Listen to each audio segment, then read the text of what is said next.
The sun was on my side that Saturday.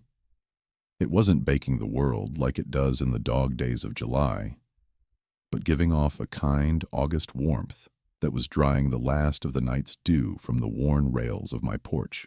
I was on the creaky porch swing I'd built myself 30 years ago, drinking coffee from a chipped mug that said, U.S. Air Force.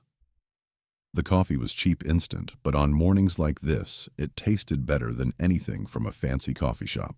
The air smelled of freshly cut grass and that clean scent of ozone, a sure sign a thunderstorm was probably rolling in by evening. I'm 62. Name's Jim. My life, if you look at it from the outside, is about as complicated as a hammer. Did my time in the service, then 40 years as a mechanic. Started out turning wrenches at someone else's shop, then opened my own small place with 2 lifts. Jim's Reliable Hands, the sign I painted myself said. On the income from that garage, I raised 2 kids, paid off the mortgage on this house, and bought my late wife, Mary, the car she'd always dreamed of. Now the garage was closed, and I was retired.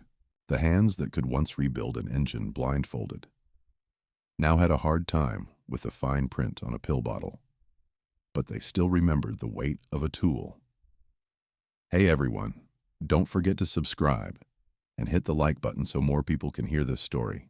Also, let us know what city you're from in the comments. Behind me, through the screen door, the house was silent, empty. Ever since Mary passed 5 years back, it felt like the house had let out a long breath and just stopped. The kids, Tom and Lisa, were long gone.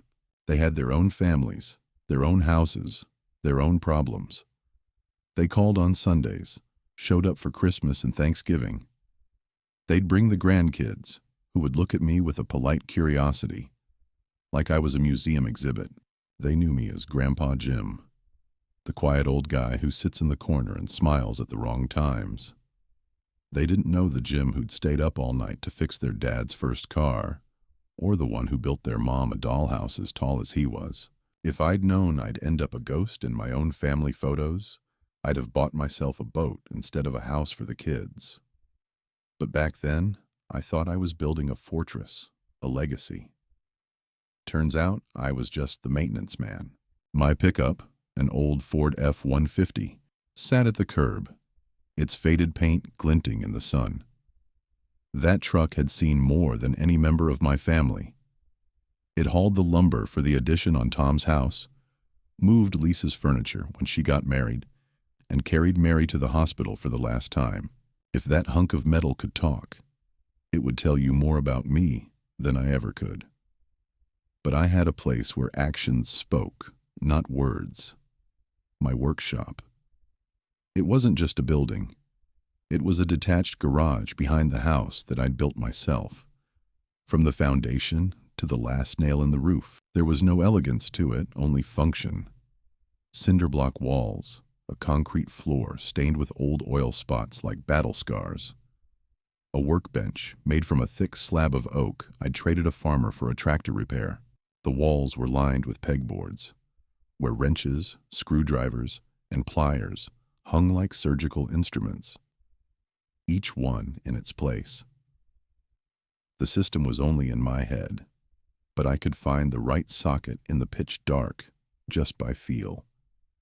It smelled of machine oil, sawdust, and metal, the smell of my dignity. In that place, I wasn't just Grandpa Jim. I was a creator. I fixed what was broken, built what was new. Kids' bikes, kitchen cabinets, engines, leaky faucets, wobbly chairs. For 40 years, I was the family's 911, a call at any time of day or night. Dad, my car won't start. Dad, Lisa's shelf fell down. Dad, the grandson's toy broke and he's crying. And I would go. I'd walk to my sanctuary, flick on the dim overhead bulb, and I would solve their problems. No complaints, no lectures, because that's what a man does, the head of the family. That's why, when my son Tom's SUV pulled up to my house that Saturday, I wasn't surprised. I knew they needed something. Tom got out, my 40-year-old son, a middle manager with soft hands and a perpetually worried look on his face. And behind him was his wife, Sarah. Sarah was a woman of the new age, fitness tracker on her wrist, a perfect manicure, and a look in her eyes that was constantly sizing up the world to see if it met her standards. She was a social media manager, or something like that.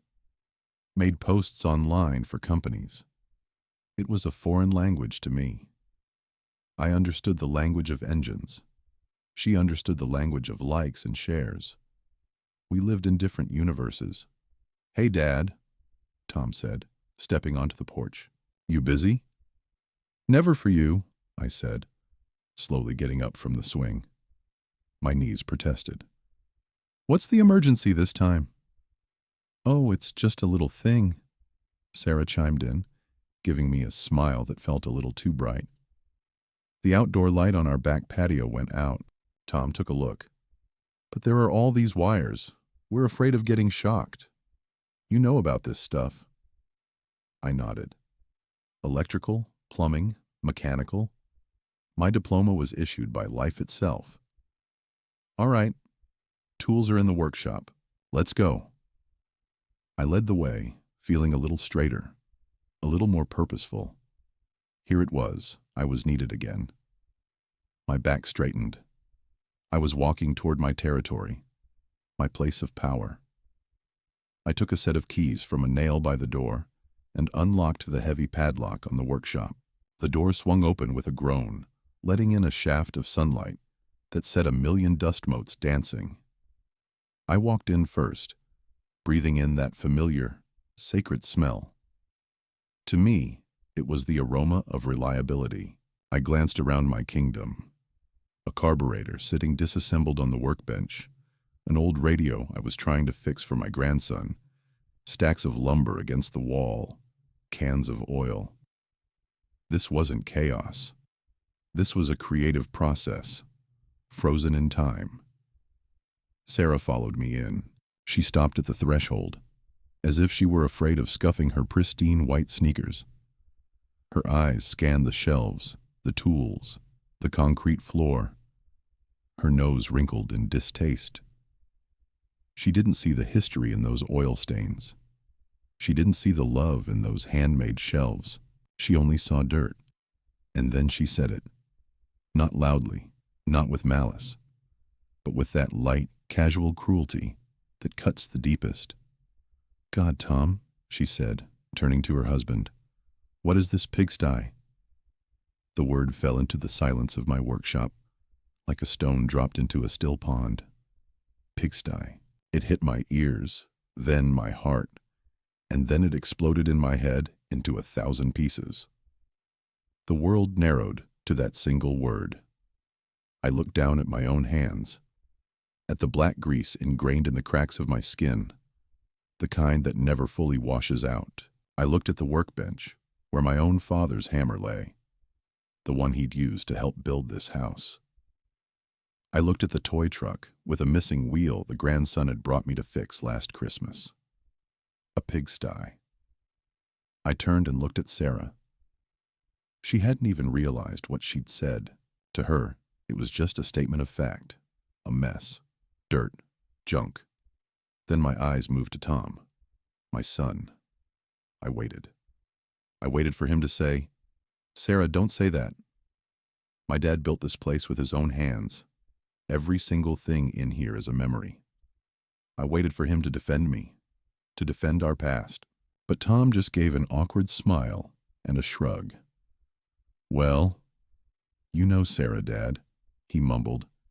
"She's a little obsessed with tidiness. Likes everything to look like it's out of a magazine." And in that moment, something inside me broke.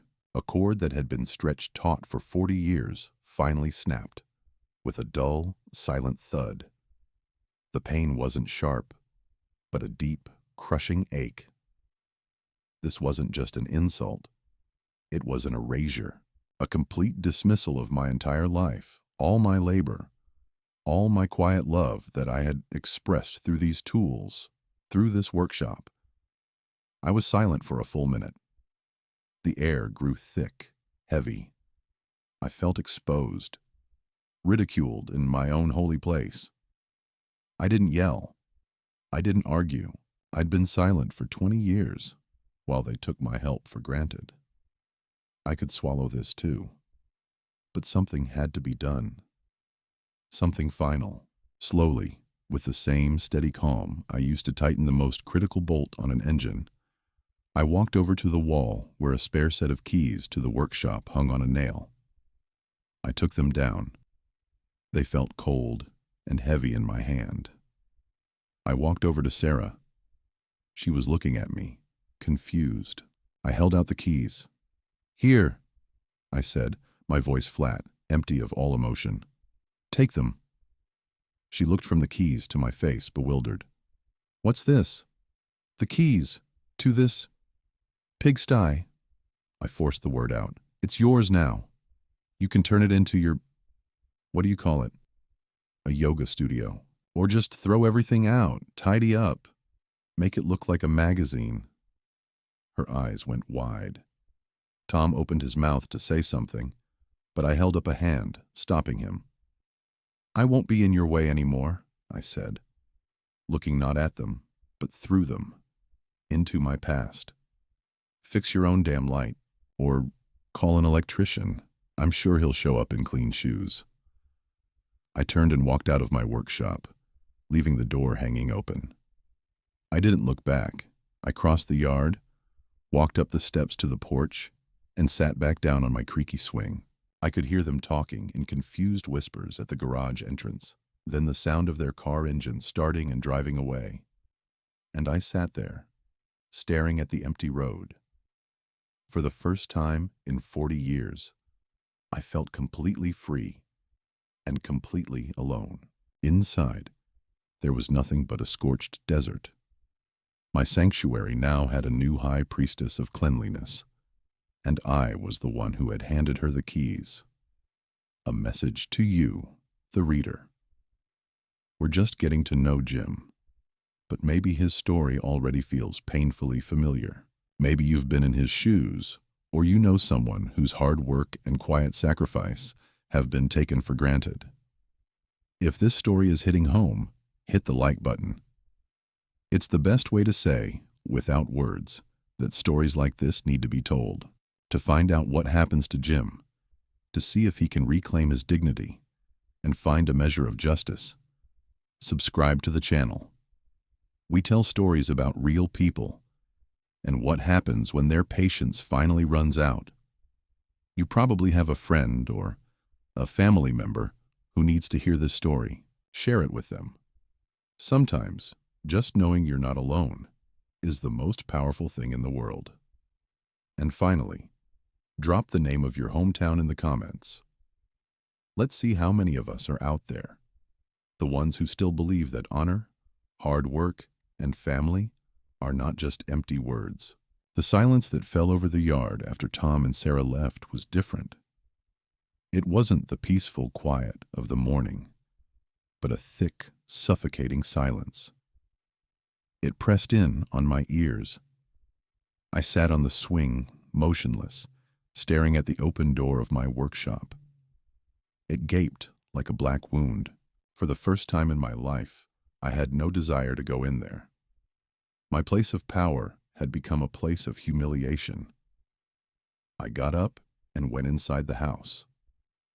It smelled of old books and dust, the scent of loneliness. I poured a glass of water from the tap and sat at the kitchen table. The table I'd made myself from pine boards after the old store-bought one fell apart. I ran my hand over its smooth, scarred surface. Every scratch was a story. This one was from Tom, carving something with a knife when he was in 5th grade. That one was from Lisa, when she dropped a heavy skillet. I remembered everything. They didn't. Memory is a funny thing.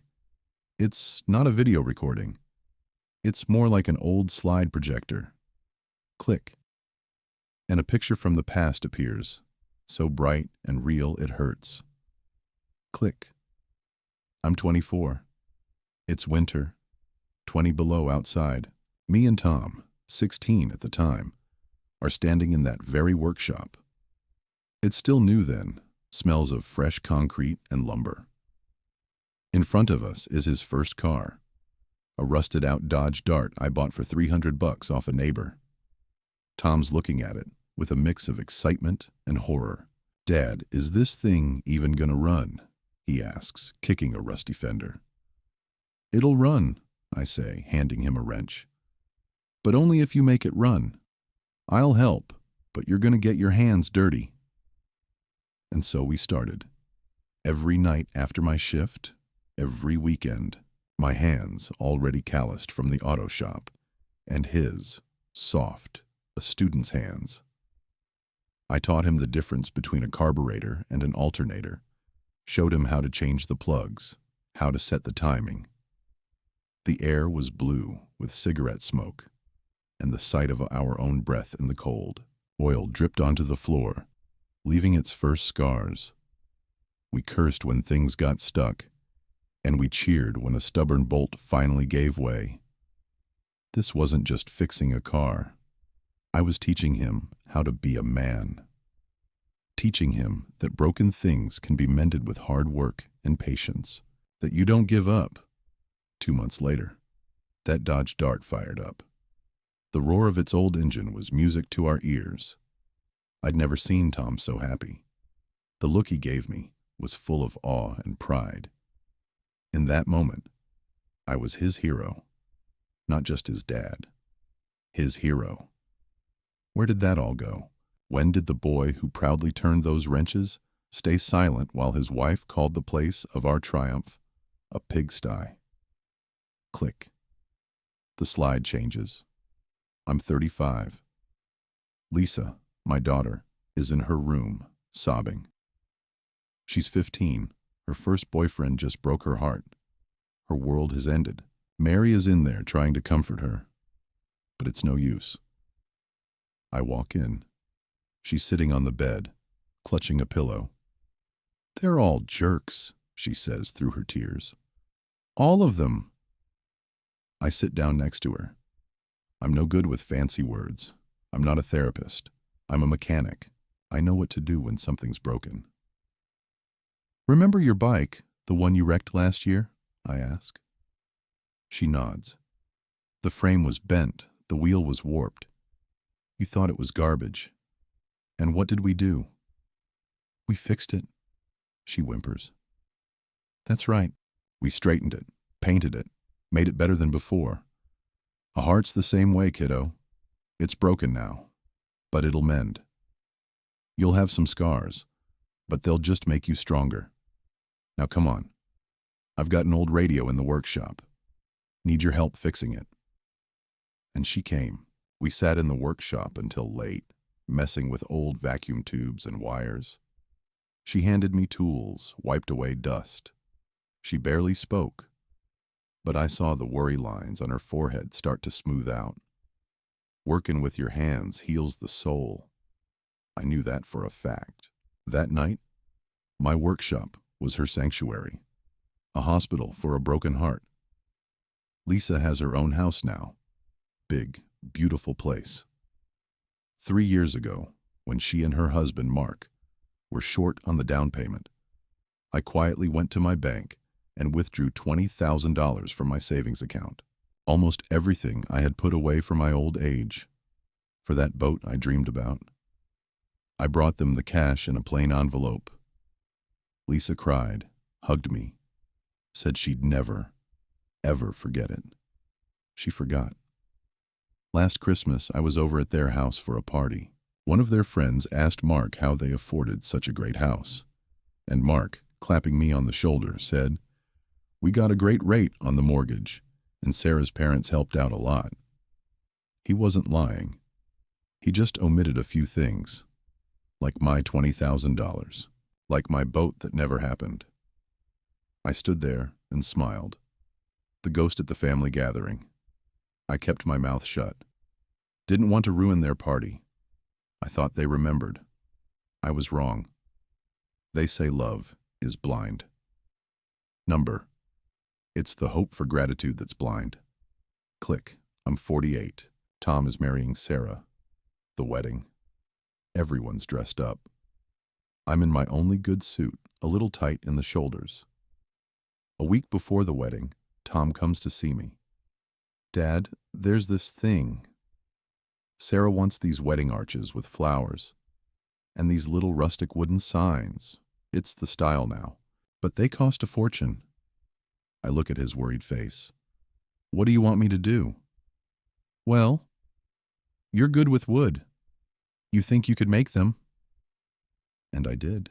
For 2 weeks after work, I planned, I sawed, I glued. My workshop smelled of pine and varnish.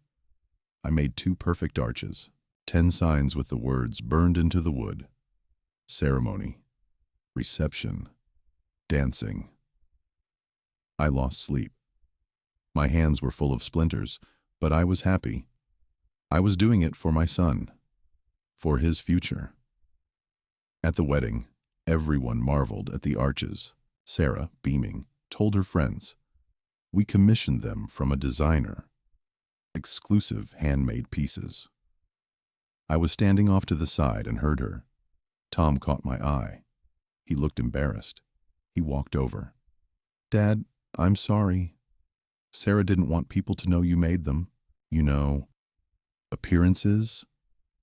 I didn't know, but I nodded. And I went to the bar for a glass of cheap whiskey. I swallowed my pride. For the family. To keep the peace. I'd been swallowing it for so long, I guess I swallowed more than I should have. The memories kept coming, one after another. A relentless tide. Here I am, fixing a toy robot for my grandson, Jake, Tom and Sarah's boy. Jake is standing next to me, watching me like I'm a magician. Here I am building a sandbox for Lisa's kids. Here I am, changing a washer in their kitchen faucet at 11 o'clock at night because my husband's at work and the water's running. We don't know what to do. Hundreds of moments, hundreds of hours spent in that workshop. Hundreds of jobs, big and small, done not for money but for love, out of a sense of duty. I stood up from the table and walked to the window overlooking the backyard. The workshop door was still open. I saw it differently now. It wasn't a fortress. It was the cave of an old, tired dragon who had spent his life dragging treasures back to it. Not gold and jewels, but his time, his labor, his health, and laying them at the feet of those he loved. And then they came, young and beautiful, and said, "Ugh, it's so dirty and smelly in here. What a disgusting pigsty." A bitter taste rose in my throat. Not anger, not yet. Anger is hot, active. This was a cold, heavy bitterness, a realization. You can build them a house, but they'll still be ashamed of your work-stained hands. You can give them everything you have, but it will never be enough. I thought about the key I gave Sarah. It wasn't just a piece of metal, it was a symbol. I had given her the right to judge my life, the right to decide what parts of it were valuable and what parts were junk, and I knew what she would choose. Suddenly, I was terrified. Terrified of the emptiness that had opened up before me. If I'm not Dad who can fix anything, then who am I? Just an old man in an empty house. An accessory to my own tools, which now belong to someone else. The phone on the table buzzed. Tom lit up the screen. I stared at it until it stopped.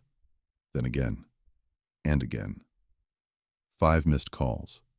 10, 15, 35. I didn't answer. What could I say? That he betrayed me? That he let his wife wipe her feet on my soul? He wouldn't get it. He'd start apologizing, saying Sarah didn't mean it that way. But I heard what she meant, and I saw his silence. Silence is sometimes louder than a scream, and his silence in that moment deafened me for good. I understood that the old bond, the one between a hero father and his student son, was broken. Now Sarah stood between us with her perfect manicure and her ideas about cleanliness, and Tom had chosen her side. I turned the phone off. For the first time in years, I didn't need to be on call 24/7 anymore. The family 911 service was officially closed. For good. I sat back down at the table, put my head in my hands, and for the first time since Mary's funeral, I felt tears run down my cheeks. I wasn't crying out of hurt. I was mourning myself, mourning the Jim who believed his work mattered. Today, that Jim had died in his own workshop. A week went by, a week of deafening silence. I was living in a fog. I'd get up, drink my cheap coffee, and stare out the window at the closed door of the workshop. I didn't have a key anymore. I had given it away. Sometimes it felt like I'd given away a piece of my soul. I kept the phone off. I didn't care if they were calling. I knew that if they did call, it wouldn't be to truly apologize. It would be to smooth things over, to get things back to the way they were, where I was the convenient, reliable dad who was always on standby. But that dad was gone. On the 8th day, I decided I'd had enough of being a hermit. I needed air. I fired up my old F-150. The engine rumbled to life like a faithful old dog. I drove into town, aimlessly, just driving the streets, looking at people. I needed to feel like part of the world again, not a recluse in my own home. I pulled into Dave's Diner, a little greasy spoon on the edge of town where I'd been eating lunch for 30 years. Nothing had changed. The sticky vinyl on the booths, the smell of fried onions and strong coffee, and Dave himself behind the counter, just as old and weathered as I was. "Jim, haven't seen you in a while," he boomed, wiping down the counter. "The usual." "Cheeseburger and black coffee." "Yeah, Dave, the usual." I sat at my favorite booth in the corner. From here, you could see the TV, which was always tuned to a baseball game. I wasn't a huge fan, but the background noise was part of the ritual. I ate my cheeseburger, drank my coffee, and tried to think about nothing. 2 women came in. I vaguely recognized them from a few streets over. They sat in a nearby booth and started chatting. I wasn't paying attention until I caught a familiar name. "Sarah, you know, Tom Henderson's wife? The stylish one?" I froze, my cup halfway to my mouth. "Oh, right," the other one replied. "She has that blog about home and lifestyle stuff. Well, you won't believe the series of stories she posted the other day. She took over her father-in-law's old shed. Can you imagine? Said it was an absolute nightmare, all full of grease and junk. She called it decluttering his karma." The first woman giggled. "So, did she clean it out?" "Oh, you have no idea. They hired a professional cleaning crew, and now she's turning it into a yoga and meditation studio. She's already showing off the design plans, all white walls, dream catchers, candles. She says she's transforming masculine chaos into feminine energy. The whole town is liking the posts." The diner tilted. The blood drained from my face. Decluttering his karma. Masculine chaos. She hadn't just taken my workshop. She had put my humiliation on public display, turned my life into content for her blog. My tools, my workbench, my father's hammer. All of it was just junk and masculine chaos to her. My hands clenched into fists, so tight my knuckles turned white. The dull ache in my chest turned into a sharp, white-hot poker. This was the second blow, and it was far worse than the first. The first one might have been carelessness, stupidity. This one was deliberate, public, calculated for effect. She wasn't just cleaning. She was erasing me, wiping out my history and replacing it with her own, glossy, fake, Instagram perfect. And my son, my Tom, he was letting it happen. He was standing by, watching his wife dance on the bones of his own past. I stood up from the booth, threw a $10 bill on the counter. "Keep the change, Dave," I rasped, and walked out into the daylight. I got in my truck, but couldn't turn the key. My hands were shaking. Not from weakness, from rage. But it wasn't the kind of rage that makes you scream and break things. It was a cold, leaden fury. The fury of a man backed into a corner with nothing left to lose. For decades I had been patient, understanding, quiet, for the family. But there was no family anymore. There was a group of people, connected to me by blood, who had used me, discarded me like an old oil rag, and then held me up for public ridicule. Something inside me snapped. A loud, clean break. A switch had been flipped. My patience was gone. The time for silence was over. I wouldn't become an aggressor. I wouldn't sink to their level. But I would act like a man, firmly, and with absolute justice. I started the truck and drove home, but I wasn't driving aimlessly anymore. I had a plan. Back home, I went straight to my bedroom. In the closet, in an old shoebox, was what Mary used to call my ledger. They weren't official documents, just old notebooks, receipts, canceled checks. I've always been meticulous. I wrote everything down. How much the lumber cost for the addition on Lisa's house. How much I spent on parts for Tom's cars when he was a teenager. I didn't do it to ever hold it over their heads. It was just a habit, a way to track where the money went. I never thought I'd need these dusty old papers. I dumped the contents of the box onto my bed, and I got to work. I worked through the night just like I used to in my workshop when there was an urgent job. Only now, instead of wrenches, my tools were a calculator and a pen. I dug up old receipts. I remembered dates and amounts. Click. There it was. A bank receipt. A cash withdrawal for $20,000. April 15th, 2021. The next day, Lisa and Mark made the down payment on their house. I found the old bill of sale for my 1968 Ford Mustang. I'd sold it for $25,000. I put $5 in the bank and gave $20 to my daughter. I love that car. I'd spent 10 years restoring it. I sold it without blinking. For her happiness. Click. Receipts from the hardware store. Summer of 2018. Lumber, hardware, roofing shingles, totaling $7,000. Materials for the deck I built for Tom and Sarah on the back of their first house. They'd just gotten married, had no money. I didn't just buy everything. I spent every weekend for a month building it for them. Click. A notebook. From 2015. Sarah, handbag business venture, $5,000. I gave her that money when she decided she was going to be a designer. A gift. The business failed in 6 months. She just said it didn't work out and forgot about it. But I remembered. That was money I'd set aside for Mary's eye surgery. Thankfully, the insurance covered most of it. But I remembered the fear.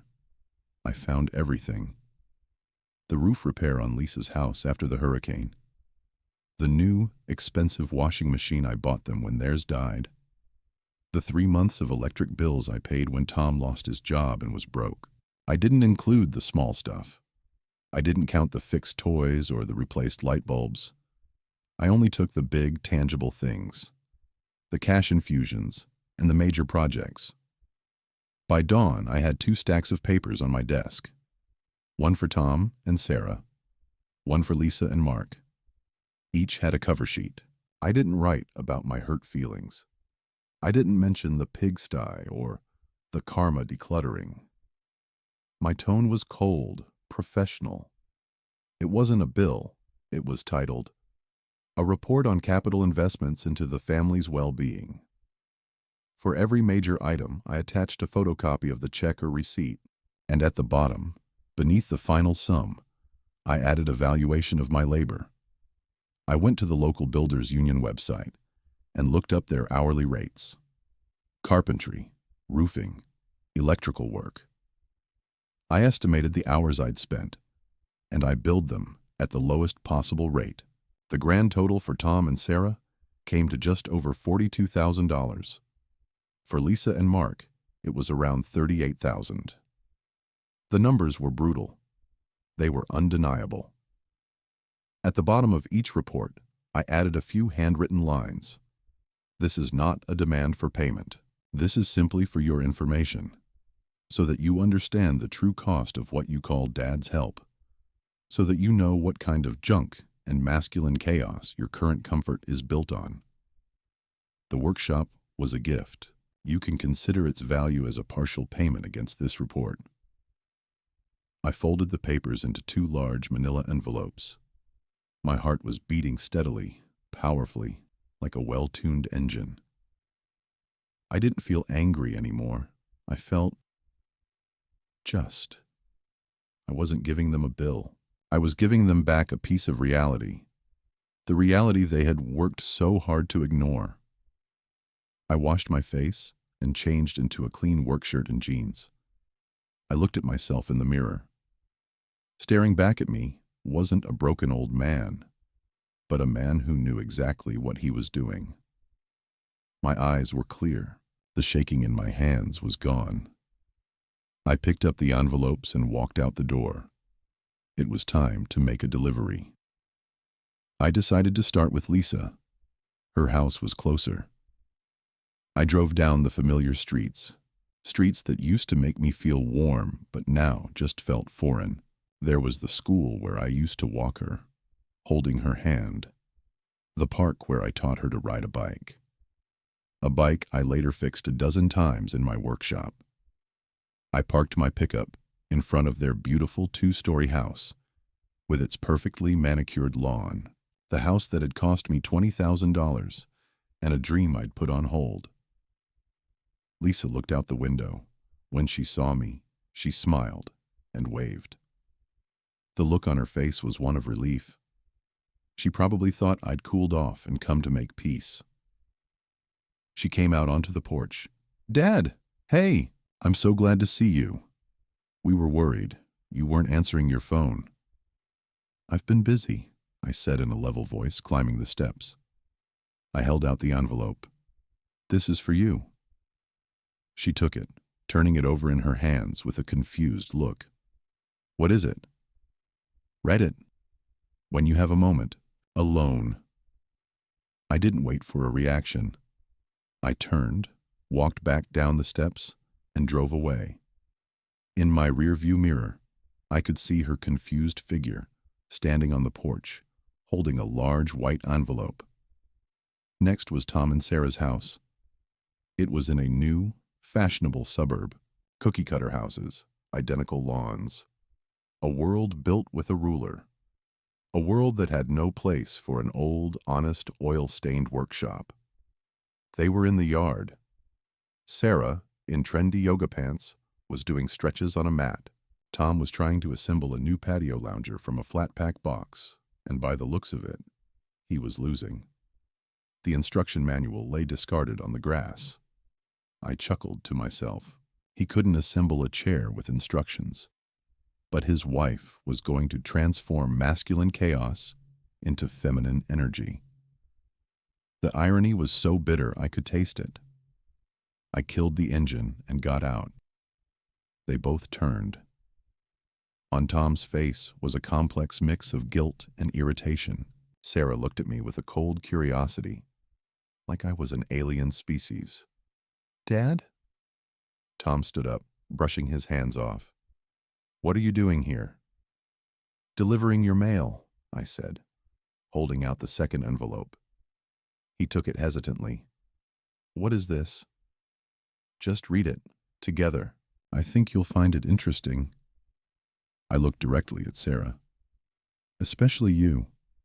There's a lot in there about decluttering karma and masculine chaos. With numbers. Her face flickered for a second. She knew that I knew about her blog. I didn't say another word.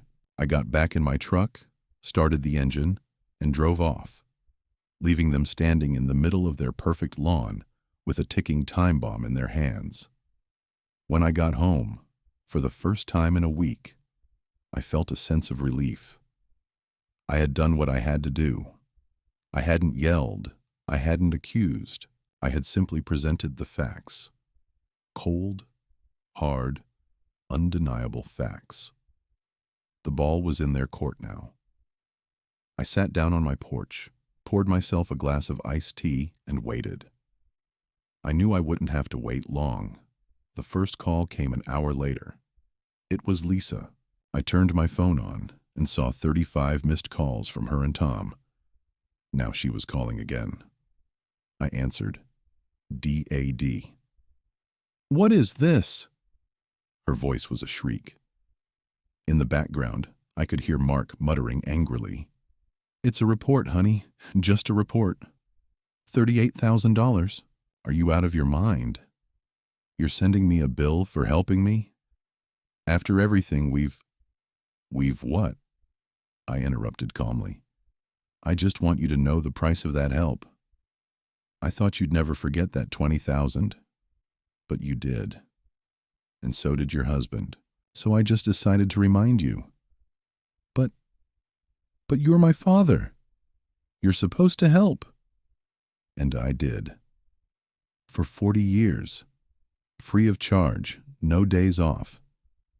But everything has a limit, Lisa. My limit was reached when I realized I had become a function to you people, a free accessory that came with your houses and your cars. That report isn't for you to pay me back. It's for you to finally see. Just to see.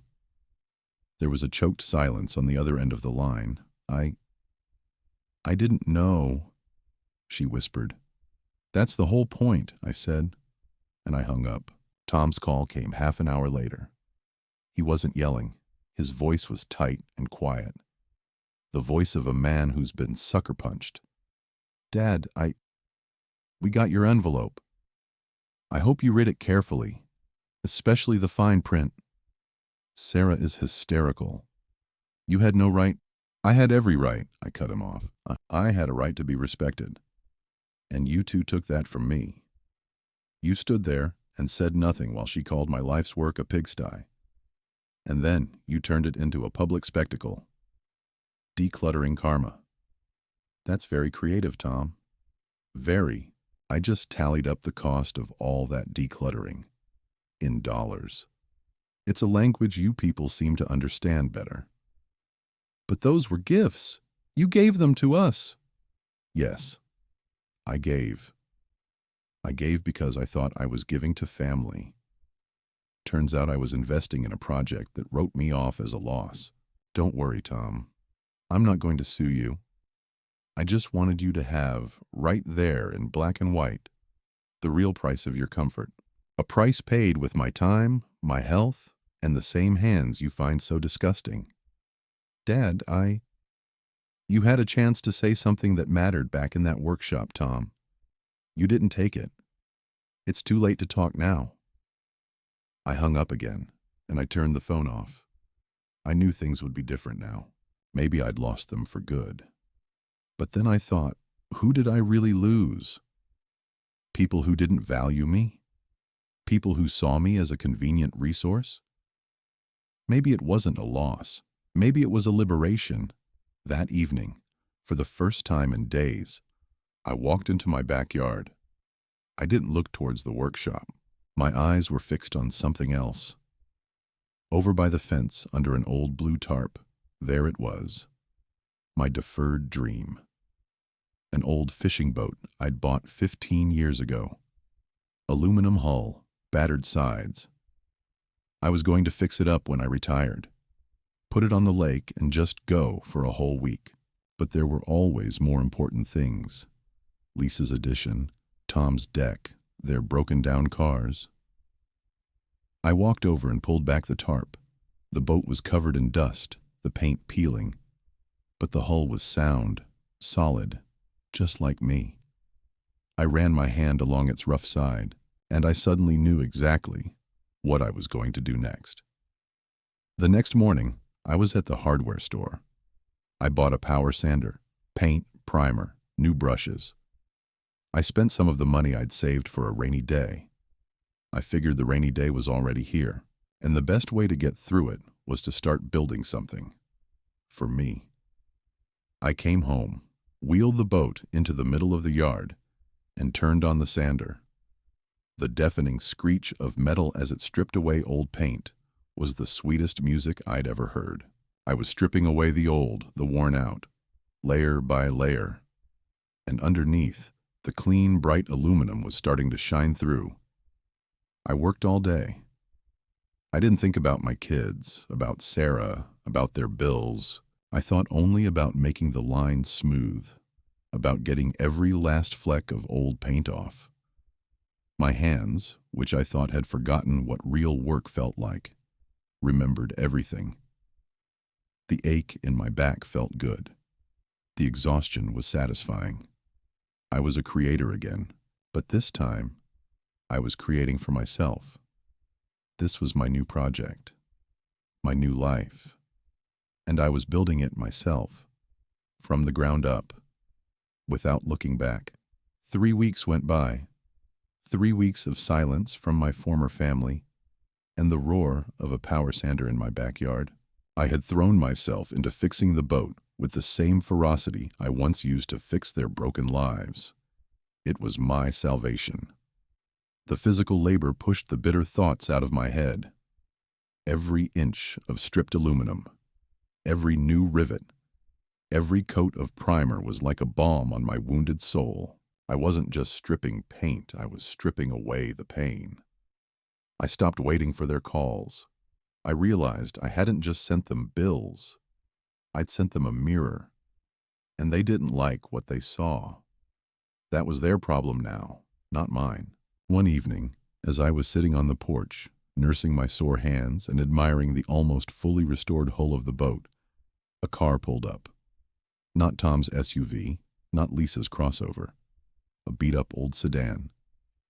Dave, from the diner, got out. "Hey there, Jim," he said, walking up the steps with a six-pack of beer. "See you found yourself a project.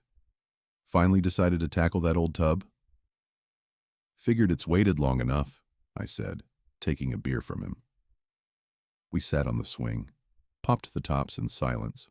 "The whole town's buzzin'," Dave said after a long pull, "about your daughter-in-law and her Enlightenment studio, and about the invoices you sent your kids." I tensed up. "And what are they saying?" Dave let out a short laugh. "Depends who you ask. The women her age feel sorry for her, say the old man's lost his marbles. But the men get it. Especially the guys who've busted their humps for their families their whole lives. Bill the plumber was in yesterday. Said he's going to print out your story and frame it in his workshop.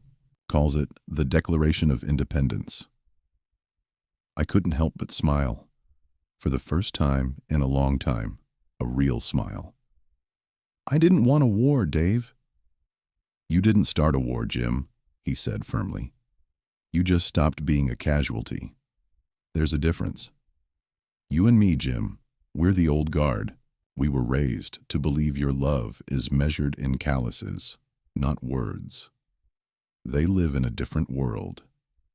A world where the picture is more important than the real thing.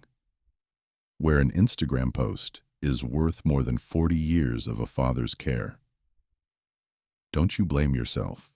You did the right thing." His words were simple, but they hit their mark. I felt a massive weight shift inside me. I wasn't alone. I was understood. We sat there until dark, talking about the old days, mutual friends, funny stories. I hadn't talked to anyone like that in years. It turned out, outside of my family's soap opera, there was a whole world, and I still had friends in it. The next day, I was back to work on the boat.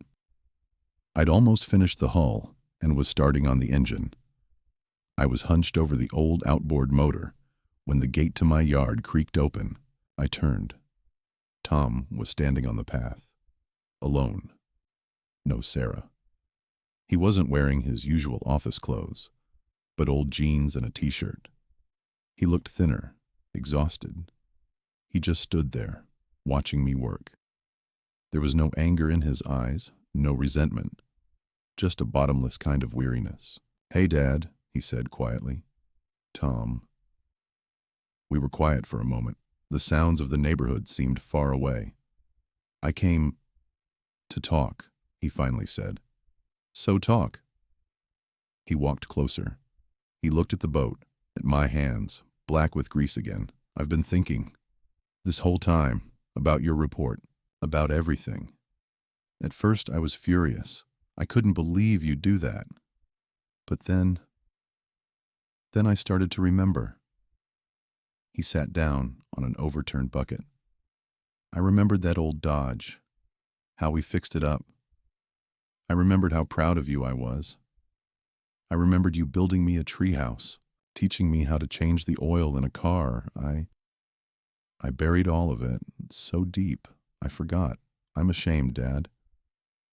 This wasn't the kind of apology I'd heard before. There was no falseness in his voice. "And Sarah?" I had to ask. Tom gave a bitter laugh. "Sarah lives in a different reality. She doesn't get it. She honestly believes you insulted us, that you're a petty, vengeful old man. She showed me her blog, her stories. Said she was turning a negative space into a positive one. I looked at those pictures of our old workshop, called a junkyard, of your tools in garbage bags, and I felt sick to my stomach." He looked up at me, and I could see his eyes were wet. "We had a huge fight, Dad. The biggest we've ever had. I told her she didn't throw out junk. She threw out my childhood and your life. She said I didn't appreciate her efforts. We're not talking right now. I'm staying at a friend's place." I was silent, taking it all in. I didn't feel a shred of satisfaction. I just felt sorry for him, sorry that it took an explosion like this for him to open his eyes. "What about the workshop?" I asked. "It's empty. White walls, smells of paint. There's a single yoga mat on the floor. She was in there once. Took her pictures for the blog and never went back. Said the energy was off." I nodded slowly. I picked up a rag and started wiping my hands. "What are you going to do, Tom?" "I don't know," he said honestly. "I'm lost. I feel like I spent my whole life running in the wrong direction, trying to measure up to her friends, her lifestyle, her values, and I ended up losing myself. And you." He stood up and walked over to me. "Dad, I'm not asking for forgiveness. I know I haven't earned it. I just want to ask. Can I come around, help you with the boat? I don't remember much, but I'm a quick learner. You taught me that yourself." He was looking at me with a desperate hope. The same hope a 16-year-old boy had, looking at me from under the hood of a rusted-out Dodge. I was quiet for a long time. Part of me wanted to say no. Part of me wanted to make him feel the pain I had felt. But looking at his lost face, I didn't see a traitor. I saw my son. A foolish, confused man, but my son nonetheless. I held out a wrench to him. "Here. That's the carburetor. Reckon it needs a good cleaning." Tears started to stream down his face. He took the wrench awkwardly, as if for the first time. His hands, the soft hands of a manager, were shaking. "Thanks, Dad," he whispered. "Thank you." We worked until the sun went down, in silence. But it wasn't an awkward silence. It was the quiet of two men, working on a shared project, trying to fix something much bigger than an old boat motor. They were trying to fix their family. I didn't know what would happen with him and Sarah. I didn't know if Lisa would ever call again. I wasn't expecting a Hollywood ending where we all hugged and cried. Life isn't a movie, but that evening, standing next to my son in the backyard of my home, under a sky full of stars, I didn't feel bitterness or loneliness. I felt peace. I had won back more than just respect. I had won back myself. The boat, which I had decided to name Second Life, was almost ready, and I knew that when I finally took her out for her first voyage, I wouldn't be going alone, and that was the only victory that mattered. I hadn't lost. I had just found a new harbor, and this one was truly my own.